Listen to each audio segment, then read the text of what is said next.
दरम्यान एक मोठी बातमी मुंबईतनं मुंबईच्या मदनपुरामधील इमारतीत अचानक आग लागली आहे। घटनास्थळी अग्निशमन दलाच्या गाड्या दाखल झाल्यात आणि सध्या आगीवर नियंत्रण मिळवण्याचे शर्थीचे प्रयत्न सुरू झालेत। या क्षणाची सगळ्यात मोठी आणि महत्त्वाची बातमी आपण बघतोय।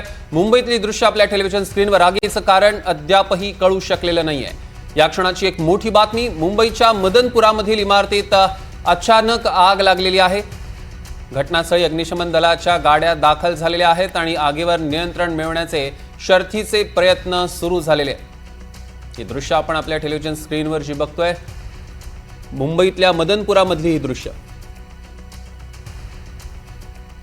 भायखळा मुंबई सेंट्रल दरम्यानचा हा सगळा परिसर आहे आपण बघतोय। आजूबाजूला दाट लोकवस्ती सुद्धा बघायला मिळते।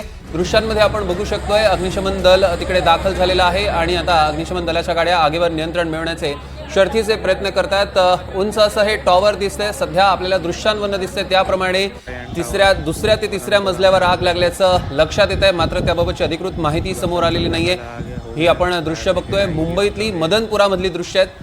भायखळा मुंबई सेंट्रल दरम्यानचा हा सगळा परिसर आपण टॉवरच्या आजूबाजूला बघितलं तर दाट लोकवस्ती सुद्धा बघायला मिळते। त्यामुळे अग्निशमन दलाच्या गाड्या आगीवर नियंत्रण मिळवण्याचे शर्थीचे प्रयत्न करतात। ही आग आटोक्यात आणण्याचे शर्थीचे प्रयत्न आता सुरू झालेले आहेत।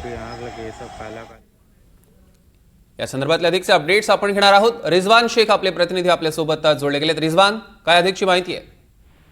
सौरव, आपण पाहतोय मुंबई येथील रय्यान टावर मध्ये भीषण आग लागलेली। खरं तर मुंबई येथील जो जे फ्लायओव्हर त्याला लागूनच मदनपुरा हा परिसर आहे। त्याच ठिकाणी रय्यान इमारत मध्ये जे आहे ती भीषण आग लागल्यामुळे कुठेतरी घटनास्थळी जी आहे ती तात्काळ मुंबई अग्निशमन दलाच्या माध्यमातून या आगीवरती नियंत्रण मिळवण्यासाठी शर्थीचे प्रयत्न सुरू आहे। आणि ही आग कशामुळे आहे ते आतापर्यंत कळू शकत नाही, परंतु सर्वात महत्वाचा चॅलेंज आहे की पहिले आगीवरती नियंत्रण मिळावा आणि त्याच्यानंतर कशामुळे आग लागली हाही देखील मुंबई अग्निशमन दलाच्या माध्यमातून तपास केला जाणार आहे। सौरभ, निश्चितच या संदर्भातले अधिकचे अपडेट्स आपण रिजवान तुमच्याकडनं घेणार आहोत। यावर लक्ष ठेवून असा तुर्तास धन्यवाद।